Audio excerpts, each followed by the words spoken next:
Hello, colleagues.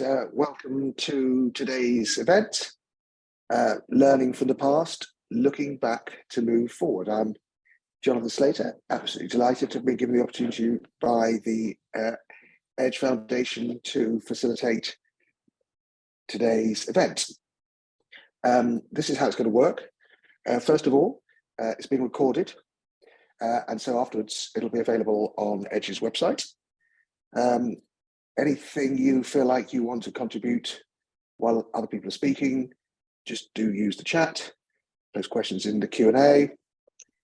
After an introduction from me, we're going to be hearing from 4 distinguished speakers, having a bit of a Q&A, breaking into groups to discuss the issues that we've heard about in more depth, coming back together.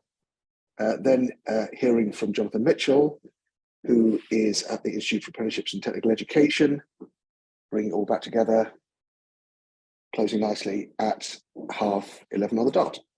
That's the plan. The reason that I was so pleased to get the opportunity to take part in today's event is that, well, further education, the skills agenda is absolutely critical. I mean, it always is, never more so than in the current circumstances. Whoever the politician you listen to, they are concerned about the need for the economy to grow, the need for a more skilled workforce, searching for answers. So it's very, appropriate moment for such a conversation. It's also, frankly, a subject in which typically policymakers are very poor at learning from the past. When I joined the Department of Education and took responsibility for the further education brief, I was told that my job was to introduce T-levels. I went to a further education college that was teaching digital BTEC. I thought they were doing a brilliant job at it, and I wasn't completely clear why we needed to reinvent it for a different purpose. Not clear at all. T-levels are a good thing, but were we completely clear that the previous qualification needed replacing? In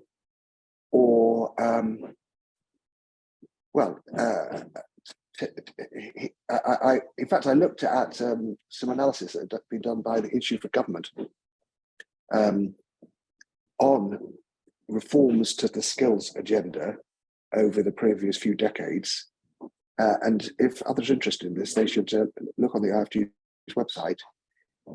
They pointed out just how frequently skills ministers turn over, how frequently there are new ones. Skills and housing were the two they chose. And they pointed out these are both sort of important areas. It's definitely important for growth. And they're really significant areas that individual ministers can take a lead on and drive change forward. But typically they suggested they're not quite high profile enough, unlike, say, schools or hospitals or defence, to attract the attention of the Prime Minister or the Chancellor for very long. And so individual junior ministers can sort of get on with it, make quite a lot of change and then move on after a year. And so that was one view of theirs about why government is so poor at learning lessons from the past and implementing new reforms so quickly before they've had the chance to think about the impact of what had gone before and how to build on it rather than do something new. Just a sort of final example from me. I found myself in a meeting at the department reflecting why on earth weren't there more young people or older people doing qualifications level 4 and 5, what had happened to HNCs and HNDs. And of course, when we look back at it, that drive to get as many people as possible to go to university, obviously that is a good thing. You want as many people as possible to go to university, but that's not the only game in town, clearly. And, looking back, it's obvious that that drive had been at the expense of lots of people who would benefit from qualifications, not taught at universities at all. And that's sort of obvious, but how would we let that happen? Anyway, all of our speakers will have interesting things to say about those and other questions too. So my plan is to introduce each of them now. and invite them to speak for about 5 minutes each, before, as I say, Q&A and then some breakout groups. As you listen to them, be thinking about what their experience means for your own work, either as a policymaker in this area or elsewhere, or on the receiving end of policy. Think about it both from the point of view of the specific issues in further education and this broader question of how we can make sure that when we're thinking about what to do next, we're taking sufficient account of what's happened already. So that's the plan. First of all, I'm going to be introducing Andrea. Andrea is the head of research at the EDGE Foundation, where she's been since 2017.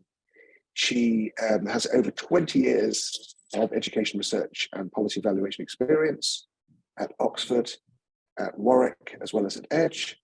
Her interests are vocational education and training, apprenticeships at all levels, employer engagement, general education, skills development, the list goes on, innovative and alternative higher education, youth transition and trajectories, and provisions for young people and adults from disadvantaged backgrounds. So I can see why Andrea has been asked to kick us off this morning. Andrea, over to you.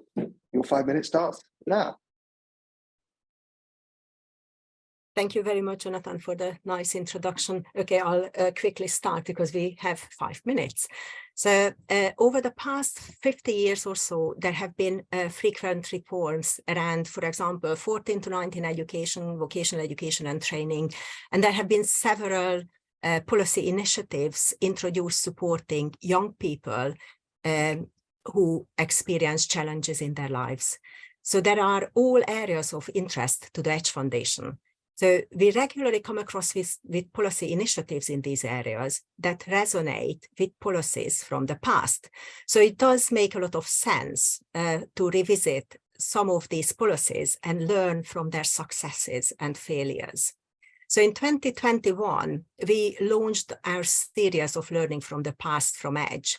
By reviewing past successful and less successful policy initiatives, we had a number of objectives. We wanted to stimulate and build policy memory. We also hope to avoid making the same mistakes that happened in the past. And we also wanted to support good policy making to improve the education and training system. So within this series, so far we have published 13 short reviews. And we wanted to understand how they operated in their specific political, economic, and societal contexts, what worked well, and where they faced challenges. Most of these reviews were developed by our Emerging Researchers Network members, and they have reviewed, for example, young apprenticeships, 14 to 19 diplomas, education maintenance allowance, train to gain, and so on. And we also covered 3 higher education relevant initiatives, such as the Polytechnics National Scholarships Program and access to higher education courses. So according to 2 distinguished academics, David Raffa and Ken Spors, policy learning should be based on evidence. And they say evidence are considered as international examples of good practices, trials and pilot projects of policy initiatives, and successful and unsuccessful policy examples from the past. So we are focusing on the last point, learning from policy examples from the past. So what does the 13 reviews tell us? What has influenced the outcomes of these initiatives? What can we learn from them? So I'll just give you a couple of examples of that. There should be sufficient time to pilot initiative and sufficient time to rigorously evaluate them before any national rollout. A phased implementation can iron out many flaws before a national rollout. Also, I mean, we are all aware policy implementation takes time. So there must be sufficient time to embed them in the system before we can judge whether or not they work. We have also reviewed several vocational qualifications, and Jonathan, you mentioned a few in your introduction. Reforms are often reduced to qualification reforms. However, we have to consider institutions, pedagogy, funding. They are an integral part of the system, and reforming qualifications in isolation will not lead to the expected outcome. Stability and continuity are important for all stakeholders in education. But this is especially important for the progress of young people, and especially if you are thinking about those who are experiencing challenges in their lives. So we also have to consider the local context and local partnerships if we want to achieve effective and meaningful change. We can't leave out funding and resources, of course. They are critical to long-term commitment to implementation. And here, once again, I have to mention stability and continuity. So what are our recommendations for policy? How can we improve policy making? We came up with 4 areas, 4 policy recommendations in our report. I don't think they necessarily need a lot of explanation, so I will just quickly go through them. So the first one is establish long-term objectives and systematically work towards them. Real change needs long-term vision and an apolitical thinking. The second one is develop clearer metrics for success, against which we can evaluate progress. The third one is value subject matter experts. And here comes in developing institutional memory. Again, Jonathan was talking about skills ministers, but we can consider other civil servants. And we have to appreciate expert knowledge. And the last one, not least, co-develop policy that can be implemented and delivered. So there should be more time built in to understand how policies will be delivered on the grounds. And we have to consult widely. So I think I'll stop here. I hope this gives you enough introduction and generate some thinking. Thank you. Thanks very much, Andrea. A great kickoff. Thank you. So our next speaker is Ewart Keep. He's Chair in Education, Training and Skills at the Department of Education at Oxford University. He has written about histories from the local management of schools, colleges, I should say, via incorporation to the present day, 30 years of changes. He's Emeritus Professor at Oxford, as I say. He was Director of the Centre on Skills, Knowledge and Organisational Performance. He's advised the NAO, the UK, Scottish and Welsh governments. He has been an advisor to the UK and Holyrood parliamentary committees and a member of the DFE's Skills and Productivity Board. So he's had plenty of opportunities to advise. I wonder how much we've been listening. He was also a member of the Independent Commission on the College of the Future, a very interesting project, I thought, and has written policy papers for the AOC and the FETL, currently a board member of the Scottish Funding Council and the managing board of City of Glasgow College. Ewart, over to you. Thank you, Jonathan. Right, okay, well, what I'm going to talk about is going to mainly draw on my lived experience of change, which is the last 40 years or so. I think a key thing to recognise is that the sheer volume of policy churn around qualifications, funding systems, regulation, governance, institutional mechanisms, actually helps disguise a set of long-standing issues and longer-term trends and shifts in policy. And some of those shifts have been really seismic, and I'm not sure that we fully appreciate today how much things have changed. Because for further education in England, it's moved from being local and actually fairly uncoordinated to centralised and quite tightly controlled. Until incorporation, further education colleges were local institutions. Their accountabilities were very largely local, and they become part of a local system alongside schools and polytechnics. So their political masters were local government. the role of national government was very limited, and it was largely to enable others to act and to develop policy and practice. Well, over the last 30 years plus, there's been a steady drift towards centralisation. There's been a loss of intermediary bodies like the Further Education Funding Council, the Learning and Skills Council, and with the loss of those bodies, the loss of expertise on the sector and the ability and capacity to mediate between the practitioners out on the ground and civil servants sitting in sanctuary buildings or its equivalent. And I think the lack of intermediary bodies in England is actually very distinctive and quite unusual in most developed countries. What it's led to, I'm afraid, is management in detail by the centre, for good or for ill, and a lot of that management has become quite top-down. And in a way, the recent reclassification of colleges as public sector bodies simply reflects the level of direction that the Secretary of State can now give.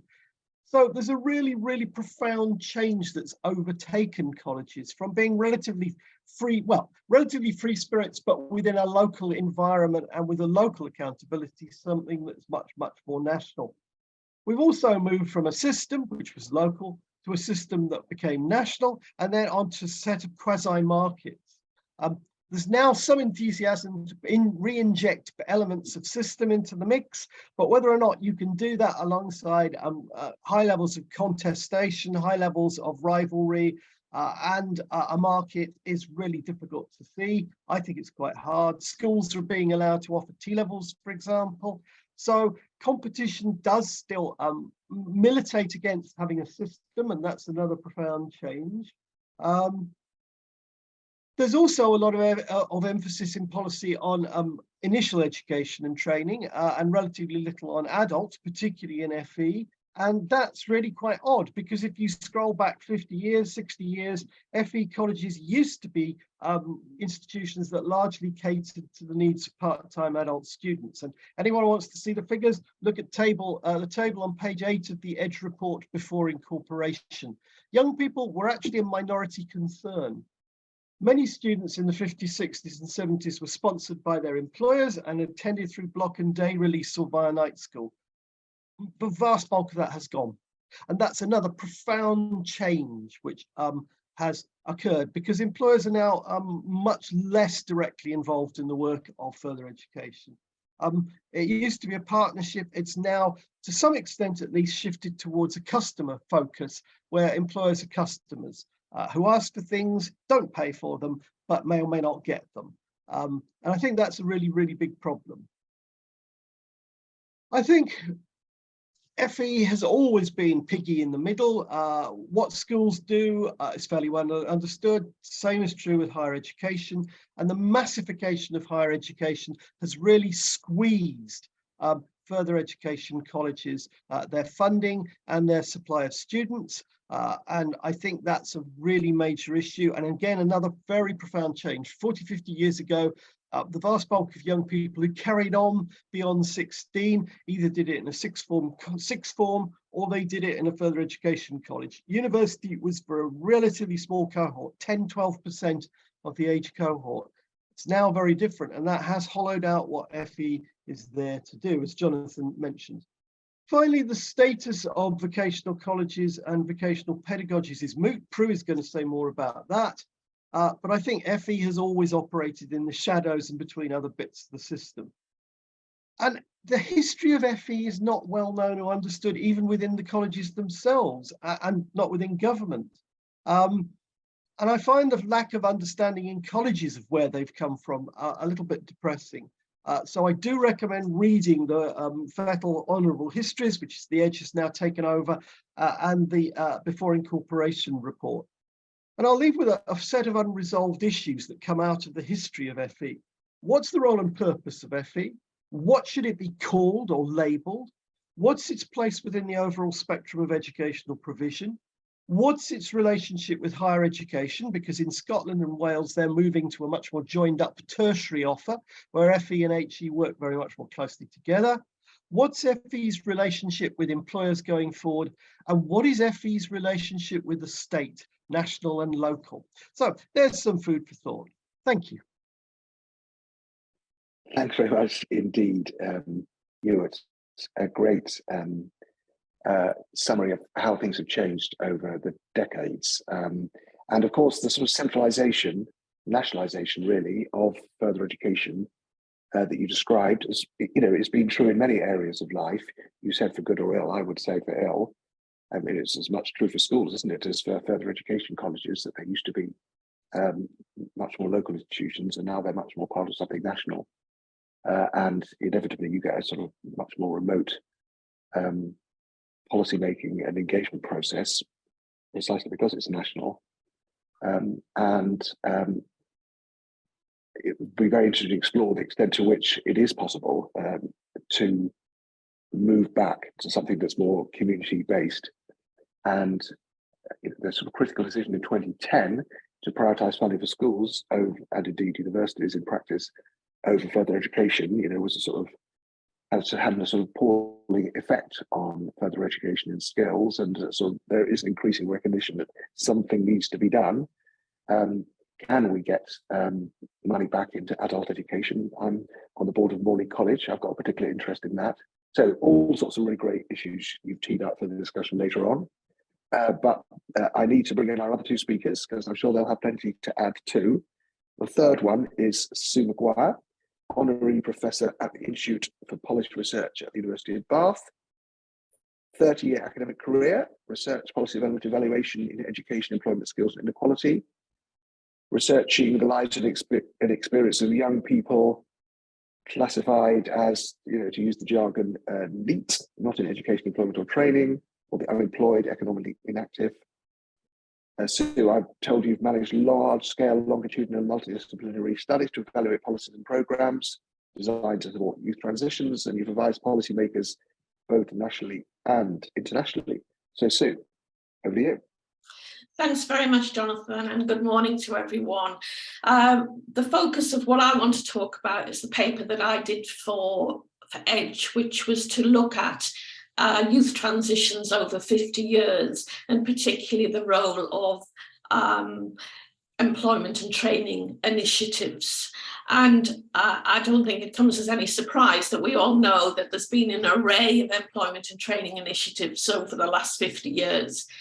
Unfortunately, we have seen very little consistency in delivery, but more likely a knee-jerk reaction to escalating levels of youth unemployment and NEET rates. And many of the programmes that have been introduced have walked a tightrope of trying to resolve unemployment at the same time as to try and instill some sort of training system within the UK. The ILO has long argued that there should be some long-term planning and synergy between youth unemployment and education policy with the goal of achieving an overall youth policy. And I would argue that we failed abysmally there. Over the last 50 years as well, I think we tend to forget that youth transitions and the group of young people that we're talking about has elongated. So at the very early stages of intervention to support youth unemployment, when the Youth Opportunities Programme was introduced, for example, in 1982, we were talking about 16 and 17-year-olds. Now we talk about youth transitions lasting between typically 16 to 24, and in some international literature, it's now into the 30s. So we're talking about a much broader group of young people with a much broader group of needs. Unsurprisingly, while we've had this array of training and employment initiatives, the funding to support them and the growing cohort of young people hasn't expanded accordingly.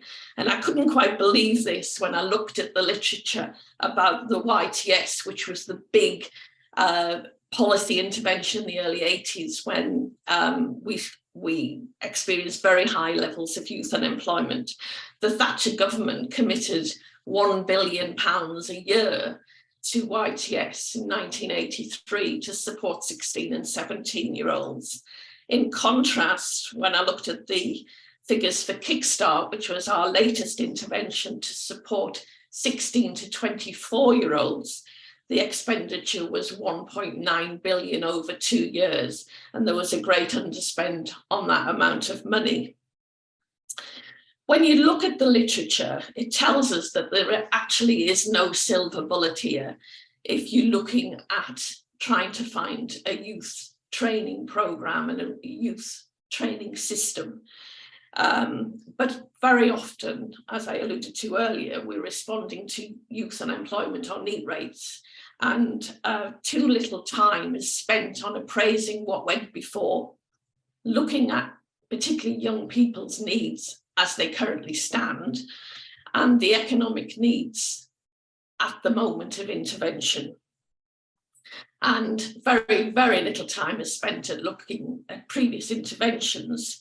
So we have just reinvented policies, often for larger cohorts of young people with littler funding. Also with programme evaluation, as Andrea mentioned earlier on, there's too little time spent on planning them. They're often introduced very hastily. And also, they often have a target of proving that they work in a very short space of time. And certainly in the framework of training and employment initiatives, there is also a focus on how many jobs have we got? How many young people have we placed in jobs? And that becomes very, very restricting in terms of providers picking young people who will prove that the programme will work. And we focus very little, to a much less extent, on the wider outcomes achieved in terms of how many young people are we engaging with, how many people do we continue to engage with, what other skills can we develop other than finding a job, and the quality of those jobs that actually are secured. And over the last 50 years, as Jonathan mentioned earlier on, policymakers tend to forget that perhaps they've created some level of problem within the labour market. There's a propensity to blame the labour market for the lack of jobs for young people, while failing to acknowledge that in some ways education policy has restricted employers' access to young people. And certainly my research that I did for my PhD many years ago proved that point, that many employers wanted to recruit young people, but they couldn't get their hands on them. So there's been an emphasis on full-time learning opportunities at the expense of nurturing work-based learning and development through full-time work. And I think that's something that we certainly should take on board. And I think the other thing is that, aligned to that policy, we've also lost the capacity within career services to place young people into work. I would argue that's a skilled job, and we need a dedicated service to do that. We abandoned that when we abandoned the career service in England. Connection Service never did anything like that. The only organisation that I know that still has retained a commitment to youth employment placing is Careers Wales, and I applaud them for that. And finally, we go round and round and round in circles about who owns this agenda. Too many fingers in the pie. There's been many cross-government reviews. We've never resolved who owns the youth agenda, who should be responsible for youth transitions across Whitehall. We have DFE, we have DWP, we have the Cabinet Office, we've got the Home Office, we've got DCMS, all running youth initiatives. Uncoordinated, lack of ownership, and young people fall through the gaps.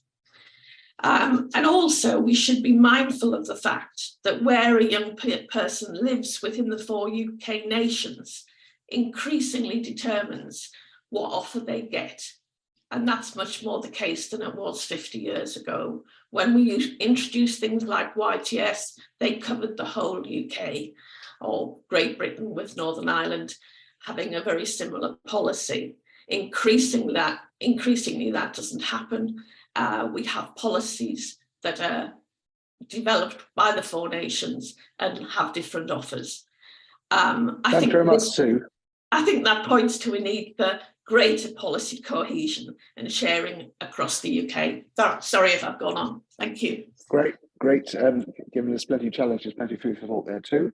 Our last speaker is Prue Huddleston, before we go for the Q&A and then break out into groups. By the way, on the Q&A front, I haven't seen any questions yet in the chat room. If anybody does want to type them down, please do so now.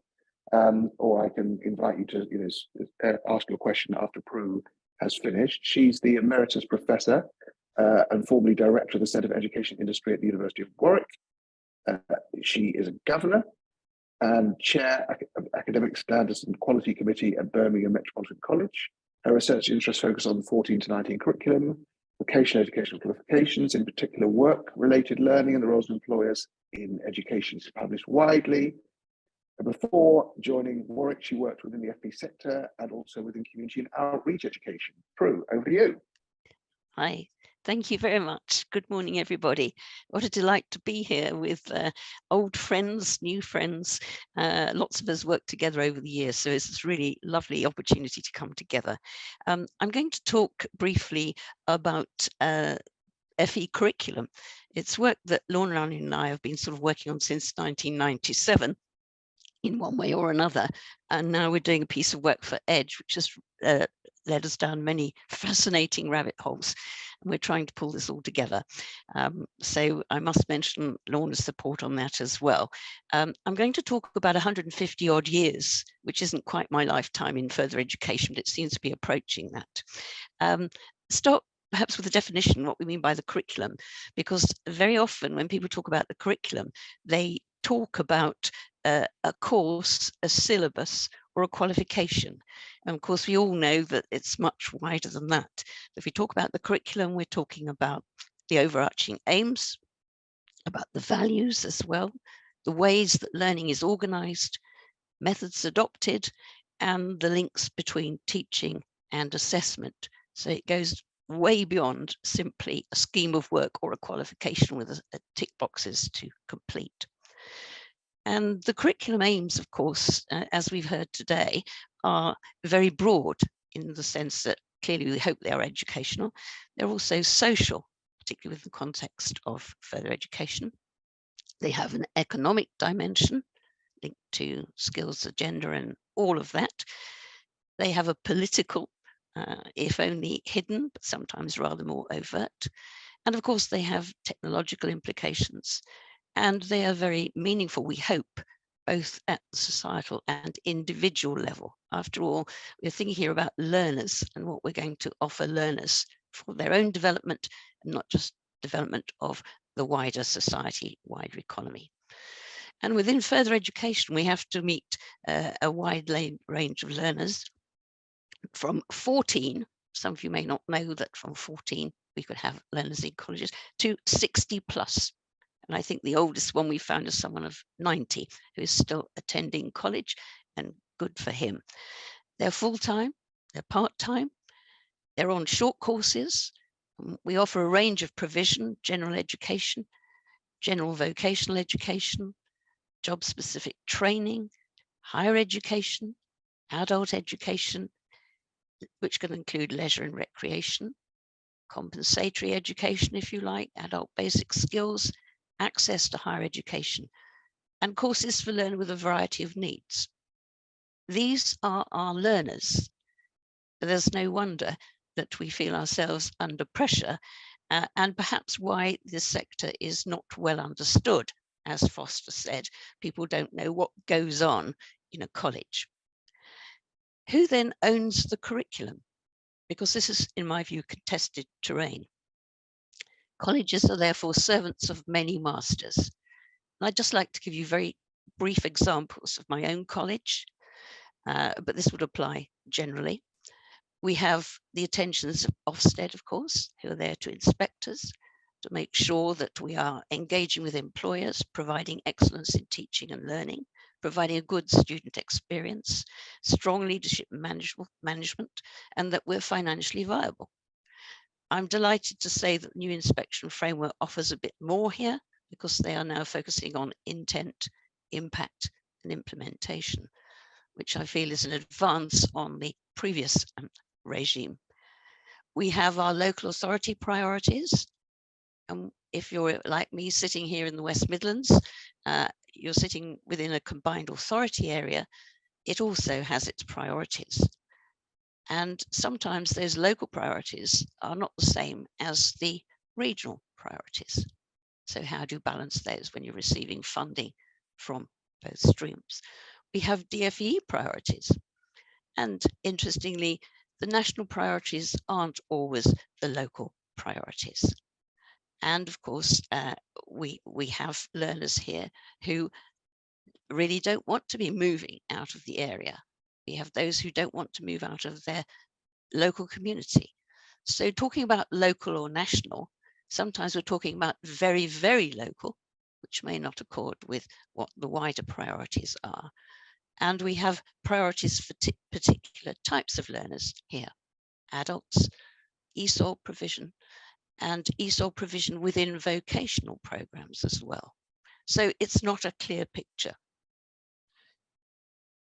We also have now a current attempt with the Local Skills Improvement Plan, part of the the Skills and Post-16 Education Act, to draw up plans, which means our offer, there you are, there's another term for the curriculum, the offer will meet local needs. And we're asked to draw these up with employers. We have to set out our priorities, what's needed in the local area, and to make plans for delivering. There we are, deliver, offer. These are words which are used for the curriculum in modern speak. But those plans, of course, have to engage with a range of different actors. We then have the Education Skills Funding Agency, accountable for 65 billion of funding for education and training sector, including colleges. And we have to give assurance to them that public funds are properly spent, that we achieve value for money. And sometimes one feels there's little understanding about just how long it takes to deliver certain programs, what the programs are. Are we allowed to spend more than 15 minutes on a particular enrichment activity? Because sometimes on the spreadsheets, it comes down to slots of time and allocations of funding. And then, of course, we have the FE Commissioner, who will ensure that we are in good order, that we have the right approaches to teaching and learning, that we are financially viable, and that there can be intervention if things aren't going the right way. What I'm saying then is that I think the efforts made to resolve tensions within the FE curriculum by attempting to represent various interests and tensions, such as the awarding bodies as well, you never actually get anybody satisfied because they have different interests. We have employers who are large and small, we have trades unions, teachers, government departments, subject specialists, and so on. And so, unfortunately, if the curricula are criticised by someone as being perhaps too narrow, too broad, too short-sighted, too airy-fairy, too old-fashioned, too rigid, and so forth. So we're caught, if you like, in this situation where we have pressure from all sides. So this clearly influences what we're able to offer our learners. And it requires us to be very fleet of foot in how we offer that, and to be actually very imaginative as well. And there's a lot of exhaustion in all of that. We also have to balance the needs of the economy with offering programs which would offer occupational specialism, but at the same time, general education, because we're looking for a curriculum that would offer much more than a very narrowly defined occupational specialism, as important as that might be. And of course, we have to respond to qualification-driven government policies. So sitting here as if you're with the thumb screws of 20 different organizations, Quangos, awarding organizations, funders, local groups, students, you know, what have we learned? What has changed? What remains the same? I would say that the key message for me in terms of curriculum is that the assumption that qualifications and their reform will ensure that everything is going to be fine just isn't going to work. In policy planning and to some extent practitioner circles, the curriculum has come to mean little more than a prescription of content coupled with a series of checks for its successful implementation targets. And I refer here to Bloomer's work, which is well over 20 years ago, but to some extent, I feel we are still in this, although perhaps the framework will enable us to look more broadly at what we're offering in terms of our enrichment activities for students. Assuming that employers, excuse me, assuming that employers will step up to the plate, characterized by such phrases as employers in the driving seat, employers at the heart of the system, employer-led. All of these phrases I've plucked from government documents over the past 20 or 30 years. I think there's a thesaurus around where you can pick up a phrase that will say, oh, employers will be here. We have to remind ourselves, excuse me, this is a voluntary activity to assume they will step up to the plate. And it does involve a coalition of the willing. And to look at the types of activities in which they're asked to engage with specialist sector bodies, government departments, awarding organizations, governing bodies of schools, colleges, the list goes on and on. How much can we realistically expect employers to contribute? And should we really ask them to contribute to things where their knowledge is less than optimal? And I'm particularly concerned in the role of development of qualifications. I think there's also a continuing. Can you? Yep. Can Yes. Can this be your last point? Sure. Yes. Thank So you. I would say that the proposals that we've had reflect an ongoing debate in terms of how we approach this, and we must really try to get some coherence in what's being offered. And if we look at past skills acts, the same thing over and over again. Let's get back to curriculum and let's give some freedom to those who are responsible for developing the curriculum and making that happen for our learners. Thank you. Thanks very much, Prue. So much food for thought there, and from all of our four speakers. There's been plenty of action in the chat room, but less to do with asking individual questions and more to do with sharing information and insights, which is great, and it's great to see that. So my suggestion is that rather than doing some Q&A now, let's break into groups to reflect on what we've heard. I'm told in a minute that will just happen automatically and you'll get allocated to a room, and the team will sort of copy and paste some questions for exploration in those rooms. I'm going to suggest the following three questions for you to think about in your groups. What have you heard that you think is particularly relevant for the current situation we're in, with the sort of policy or implementation issue you're grappling with right now? What do you think are the most relevant questions? Number one, what can we learn from what we've heard for what we do next? And bringing that to life, if you are a policymaker in this meeting, what would you try and do differently as a result of what you've heard? And if you're on the receiving end of policy, what would your sort of key message be to policymakers about what you would like them to do differently? I hope that makes sense. These are just suggestions. I mean, obviously, if in your breakout groups you want to go down a different track, you're very welcome to. We're going to do this for about 20 minutes, and then we're going to come back together to hear some of the key reflections from those discussions, and then to hear from Jonathan Mitchell. So I'm going to stop speaking now and hope that the technology sends us all to breakout rooms. Thank you very much. Okay, well, welcome back to the session. I hope you've had as much fun in your breakout group as I had in mine. I found myself talking about my dad teaching at Croydon Technical College in the mid-1960s and what he would make of the system if he were working in it today. But I'm hoping you had a more strategic conversation than mine. In a little while, we'll be hearing from Jonathan Mitchell, but it will be very interesting to share any reflections from the breakout groups for the benefit of others. And I can already see in the chat room, Annette offering a pledge. Always ask people who've been involved on the ground in implementing previous policy when making recommendations on new ones. Good pledge, Annette. Good stuff. Anybody else want to either put anything in the chat room or just jump onto the call? Somebody's agreeing with Annette there.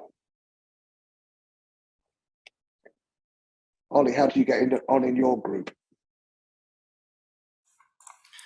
Good, thanks, Jonathan. And yeah, I think it's nice to take away a little pledge. I wanted to say, or my pledge would be when you get that new idea through from the minister, and I think many of us have been through there, the latest idea from a trip or from kind of a manifesto, just give yourself half a day to breathe and maybe think about what's happened before, because it feels sometimes like you're under so much pressure to just get on and deliver that anything else is a distraction. But if you just take that little bit of time, who knows, somebody might have already half solved the problem for you. At least they will have had a go, and you might learn something that's going to save you time. So it's kind of a false economy not to spend that time just having to think about what's gone before.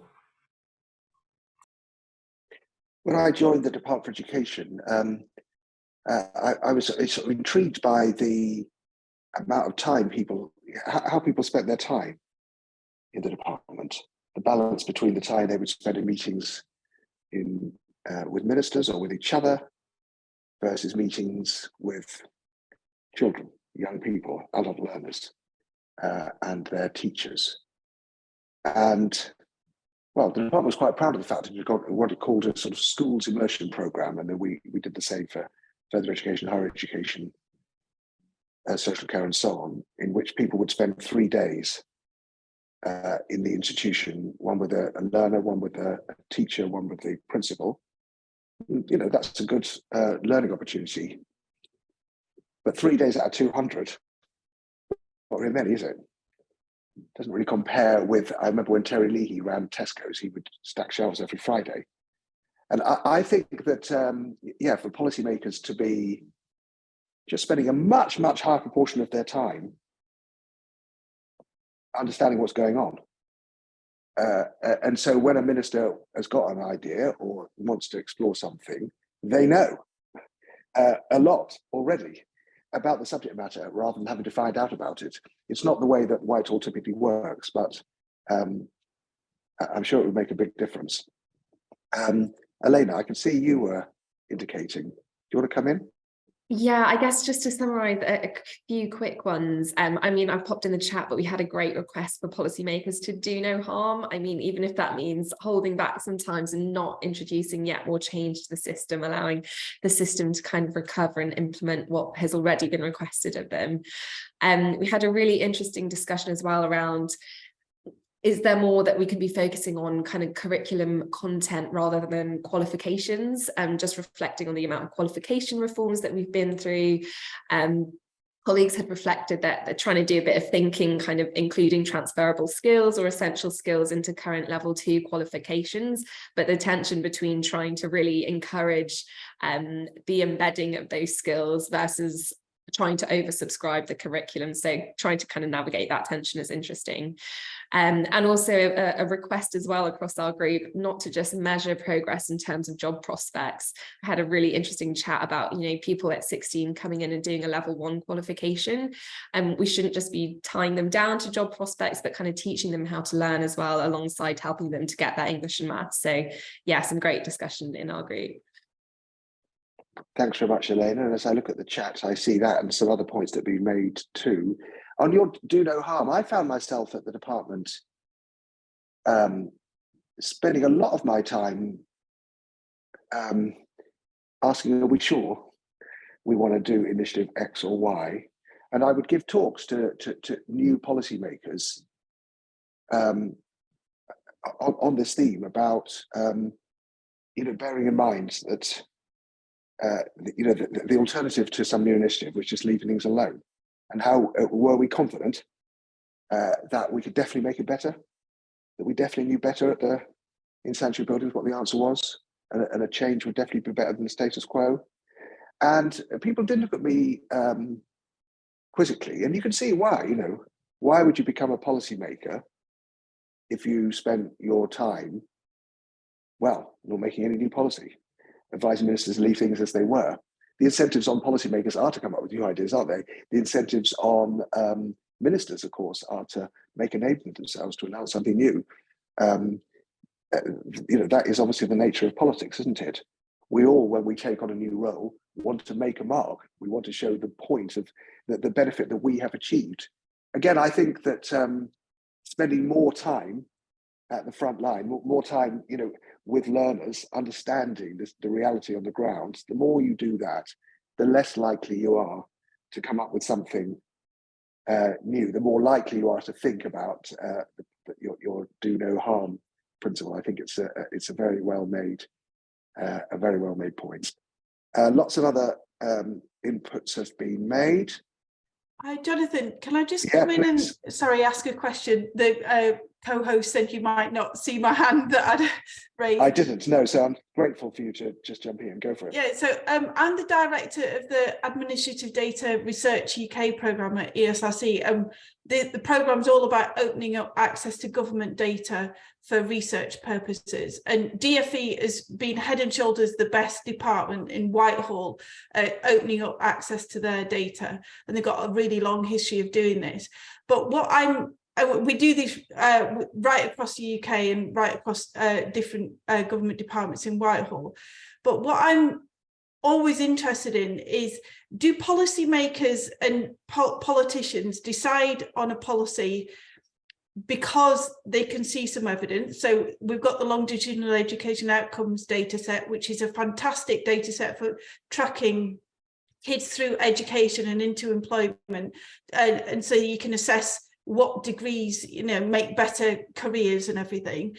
But so we've got that evidence, and policymakers can obviously base a policy related to that on that evidence. But what about where there's no evidence or a real lack of evidence? So those that are not in employment or education, do decisions and policies not get made because there's no evidence, or is it kind of more sort of blind policy making, if you like? That's a good question. There's been a lot of effort over the last 15 years or so to put more resources in support of evidence, or that network of what works centres, starting with NICE, the Education Endowment Foundation, and so on. So there's been a lot more effort. It's much more part of the vocabulary of policymakers, the importance of evidence, than in the past. And yeah, there are all sorts of fantastically interesting longitudinal studies. The Department of Education does collect fantastically interesting data that will tell you whether, if you've got a French GCSE, your income is higher or lower 10 years after leaving school than if you haven't got a French GCSE. I don't think we've published that yet, so I probably shouldn't tell you the answer, but it may not be the one that you'd expect it to be. So there's lots of data, and definitely policymakers and ministers are interested in it. But it would be my job to sort of encourage them to do so. Equally, we all know, don't we, when we're talking about skills, and we've just been having a conversation about what in the chat room about what matters. Are we trying to produce people who are more likely to get jobs, or are we trying to produce people who are going to be happier? And of course, the answer is going to be both. But the sort of balance between, just as the discussion we're having in the last 5 minutes in the chat room about helping people develop some employability skills versus cultural capital, or however you want to describe it. There isn't a right answer or wrong answer to that, is there? There isn't sort of an algorithm or a study which is going to prove that the right proportion is to do X or Y. The point of politics, in a way, is to help make decisions in a world in which there isn't definitely a right answer. is to try, the point of politics is to try, isn't it, to help collective decisions get made about how we're going to spend collectively the resources we put in through our tax system. So it's not just about, is it, the study will tell you the right answer. And then also, as you say, some things we don't have evidence for. And if the question is, will ministers just wait until they've got evidence, then the answer to that, of course, is no. I can see lots of other comments in the chat room as well. The importance of having the learner at the heart of the debate. When Justine Greening became my Secretary of State, she said, where are the children? There don't seem any children and young people in this building. And the same point might have been made about adult learners at every level. And in fact, to Justine's credit, she organised a day where we were sort of trying to design the T-level, in which she brought a lot of employers, a lot of colleges into the room for the day. It was rather a good deliberative discussion. Of course, the decision had already been made to do the thing, and the question was how to do it as well as possible. And so sometimes you're working for ministers who are keen to work in that sort of collaborative way, and other times you're not. But the more you can be driving your thinking from the point of view, with the input of people who actually know the subject matter, obviously the better. Learning from Wales and Scotland is a point that's been made several times, I can see in the chat room. And it's a very good point. It was very striking. The Department of Education, is responsibility of English education. Often civil servants look, to the States or other Commonwealth countries, and there's some really interesting stuff that's already been referred to before the breakout groups in Wales, and so that's a point that's been really well made. So great points that have been. You've obviously had really good discussions in your breakout groups. It's now time for me to introduce Jonathan Mitchell. I'm tempted to say he's going to tell us what the answers are, but that would be completely unfair. I'm just going to invite you instead, Jonathan, to offer sort of 5 or 10 minutes reflections. Say whatever you want on the basis of what you've heard so far. Jonathan, over to you. Thanks so much. Yeah, and I fear I am going to disappoint you, Jonathan, in terms of providing all of the answers. But it's really kind of you to invite me. I feel a terrible fraud because, hearing lots of really people who've deeply thought about this for many decades. But I thought, and I'm grateful to Ollie for giving me the opportunity to share, our thoughts at iFate on this. iFate's been in existence for about 6 years, as you know, and I joined on day one. But prior to that, I'd spent 18 years working in the rarefied, if that's the word, atmosphere of public schools. And, it surprised myself and probably quite a lot of others actually in terms of moving into this world. But interestingly, joining a landscape of policy in which, there, as Jonathan was saying, there had been an enormous amount of churn over the last few years. And in fact, just as we came into being, I think one of the first emails sent to me at iFate was that IFG report mentioning there'd been, since the 80s, there'd been 28 pieces of legislation, 48 secretaries of state, no organization had survived longer than a decade. And that, there was worries out there that there would be this alphabet soup of organizations that with acronyms that changed every year. And at iFate, true to say, we started off as IFA, and within 18 months we were iFate. So it must have felt to everybody like that was all just about to come true again. And of course, as you may have heard that there have been other secretaries of state since Emma Norris wrote those words for the IFG a few years ago. Other new qualifications, other new technical education arrangements gradually proposed over time. So yeah, I think we all recognise the sorts of issues, and as you'll know, iFate came about as a result of a set of reports which had really been suffused with policy history, notably perhaps the Wolf Review, Richard Review, Sainsbury Report, and actually many others I think that influenced where we sort of went. And we know that right now where we are is in a situation where This is a maturing reform program, but a reform program nevertheless, one that, as in the breakout rooms, we were talking about, my certainly longing that it will be given time to flourish. And I think we heard some of that in what you heard earlier on.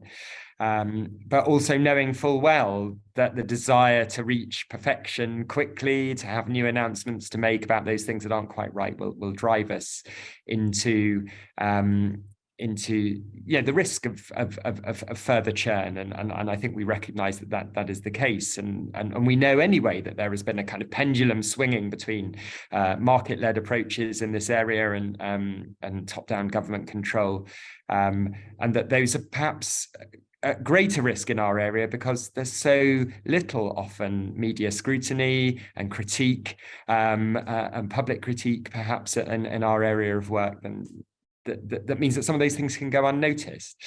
So I've been very keen, particularly as I had to do a lot of learning myself when I joined IFATE, to make sure that we really do attend to policy history, and that's been really important to me in terms of the ways I've driven my own teams at the Institute and what I've encouraged others to do. And the great news is, as you know, and from what you've heard today, there's so much history for people to draw upon. Edge Foundation's own Learning from the Past resources as well. Great books like Crewe and King's Blunders of Our Governments, or Barnaby Lennon's book Other People's Children, which I really like. The City and Guilds Sense and Instability reports, which sort of foregrounded key policy history lessons at key moments. But we know that people continue to complain that that government doesn't always learn the lessons of the past in its creation of new policy. My reflections, for what they're worth, as a civil servant of 6 years standing, about why that might be. The most commonly cited reason, undoubtedly, sort of civil service churn, people moving around a fair bit. The my sense, slightly outdated view that the civil service is dominated by generalists. But even so, IFATE, with the best will in the world, because we're a fairly young organisation, only around half of our staff have been with us for more than 2 years. And many of us have been drawn from all sorts of different government departments. Some of us arrived from outside of the civil service, outside of policy making, from the armed forces, from schools like me, from other organisations. So I think that is an element. And the rapid turnover within policy teams that I think we can all accept that does exist reflects, I think, perhaps also a feeling that insufficient time and value has been placed on the need to build on people's knowledge baselines. And perhaps not quite enough value has been placed on what I might call policy curiosity at times, where people might really want to find out about those sorts of things. It can be terribly tempting, I think, as a policymaker, to rely on some of the sort of simplistic sound bites, punchy statistics, broad assumptions about why we're doing things the way that we are as a substitute for that sort of deeper knowledge. It's not that anyone doesn't want to do anything different, but I think some of the competing pressures of media demand and presentation and things like that can make that difficult. I think it's fair to say that recruitment, as I think Jonathan might have been alluding to earlier on, tends to privilege that skill of solutions finding through initiatives, or maybe even sometimes reinvention. Very few civil servants, senior civil servants in particular, perhaps, have got jobs by commending the restraining hand of policy memory. I think it's fair to say we want to satisfy our decision makers who don't always have much affection for policy history, especially if it sounds like a sort of technocratic barrier from someone like me to an ostensibly attractive announcement. There's usually, I think we all know, a good reason why such things, that might come up were tried in the past. And we also know the evidence is out there about what happened, whether this should inform our next steps today. And my view is, in terms of who we recruit, we ought to be actively searching out those who will be alert to the kind of histories and memories that challenge well-intentioned assumptions. I think sometimes people fear that policy history might be weaponized in the service of protecting vested interests by external bodies. I think sometimes it comes about because we perhaps allow our focus to be dominated on cost, likely media or stakeholder reaction, measurable statistics when we're evaluating emerging policy options. And I think there's quite an interesting, and Anthony Selden wrote about this in his Policy Profession blogs, quite an interesting view about how strange it is that policy so often disregards a historic perspective when it focuses on things like economics and statistics, and sort of treats those disciplines in isolation from the very historic insights on which they depend. And I think that's something we should be alert to and perhaps try to address. And of course, the pace element. We've heard a few thoughts about things that we can do, but all of those things take time. Those time-consuming barriers, the brevity of the political cycle, which privileges fast solutions and brisk delivery, these things can come into contact with us. But I think I personally value the way in which consideration of precedent can be a really useful brake or restraint on the risks of knee-jerk policies, which we've had about before. So I've got about 1 minute left, so I'm going to quickly count a few things that we've tried to do at iFate to build our policy memory, to build our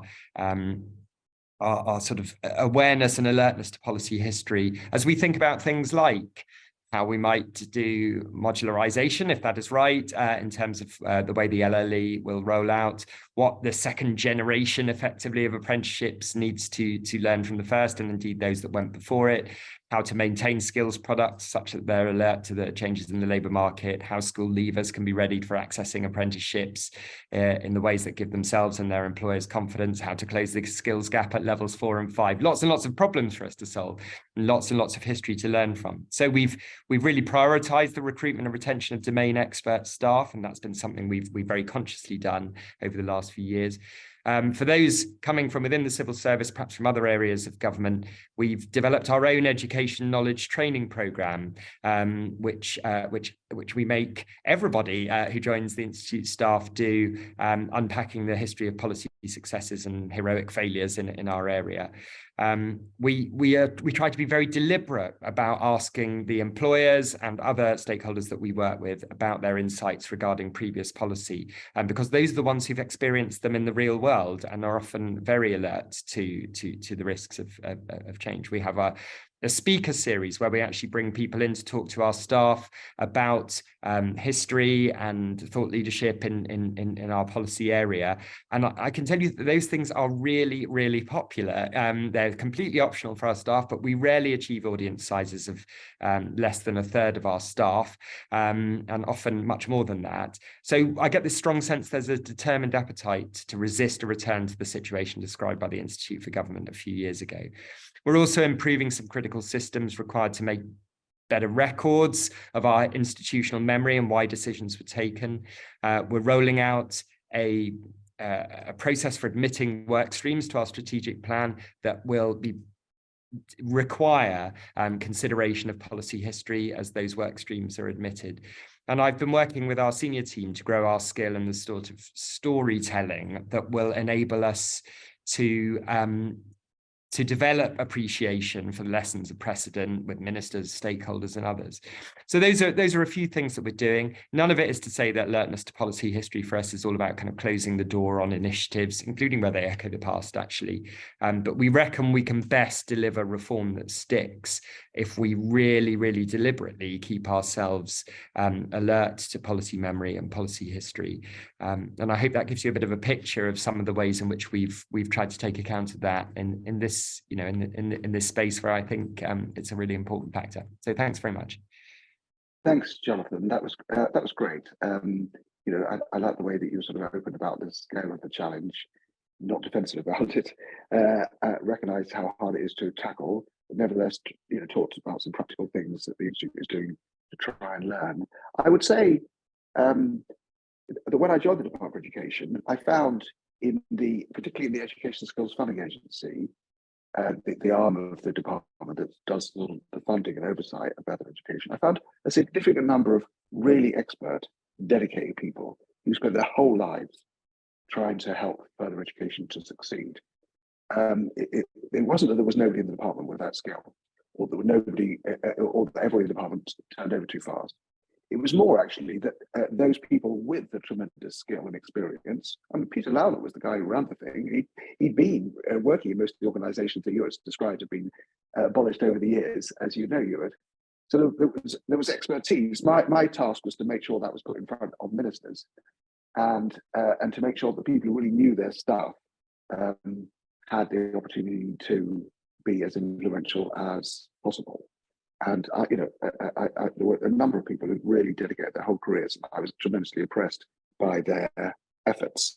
I mean, whether they could change the view of 4 new secretaries of state in 4 years, that was another question. But they were doing their best. Okay, well, we've come to the end. I hope you found this an interesting discussion. It's been great for me to hear from 5 really interesting speakers. It's clear that in the breakout discussion, you've had some great conversations too. It is very important, isn't it, for us to learn from each other and from the past.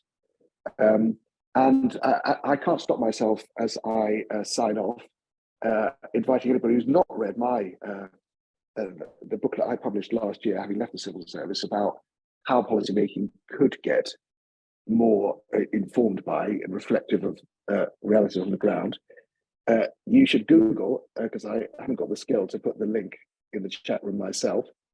They don't teach you as a permanent secretary, but if you just Google Whitehall too often disconnected from reality, says ex-DFC permanent secretary, you'll see my recommendations for what needs to be done next. Thanks very much for Edge for organising it, and for the team that's done all the work behind the scenes. Great stuff. Let's see what happens next. All the best.